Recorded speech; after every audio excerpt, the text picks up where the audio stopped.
décembre 2021, arrivé à la tête de la Fédération camerounaise de football, Samuel Eto'o. Jouissant d'une grande popularité, l'ancien lion indomptable promet de redonner au football camerounais toute sa grandeur. Des promesses pour un lendemain meilleur pour le football camerounais et les acteurs de ce football que sont les joueurs et les joueuses. Un peu plus d'un an plus tard, force est de constater que le bilan sur le plan national est flatteur. Les championnats masculins et féminins vont bon train. Le hic est bien sûr la prestation des lions indomptables sur la scène internationale. Le bilan de nos équipes nationales sur le plan africain et mondial laisse à désirer. Chez les dames, habituées du dernier carré ou même des podiums, les coéquipiers d'Estelle Johnson ont été éliminés dès les quarts de finale de la dernière Coupe d'Afrique des Nations, les obligeant à passer par un tour de barrage pour la Coupe du Monde.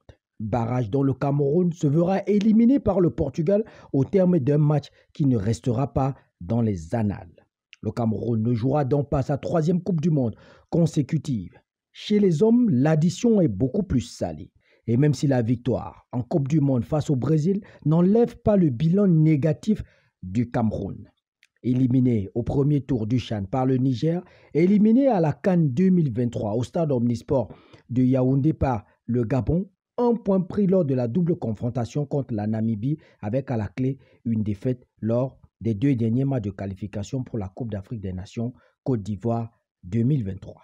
Le Cameroun n'avait plus engrangé autant de défaites sur la scène internationale. Ceci sans compter les matchs en préparation de la Coupe du Monde 2022. Les détracteurs de Samuel Eto'o, à l'instar de Sam Séverin Ango, appellent à la démission ou à la mise à l'écart de Samuel Eto'o de la tête de la FECAFOOT, car juge-t-il incompétent à gérer une institution comme la FECAFOOT. Toujours est-il qu'un mauvais vent souffle sur les équipes nationales de football du Cameroun. N'en déplaise aux observateurs de la scène footballistique camerounaise, le président de la Fédération camerounaise, Samuel Eto'o, a décidé de garder sur le banc de touche tous les sélectionneurs en poste, et cela malgré les résultats mitigés. Samuel Eto'o porte-t-il la poisse aux lions indomptables?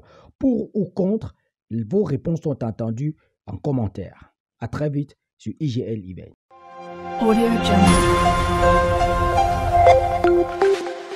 Audio Jungle.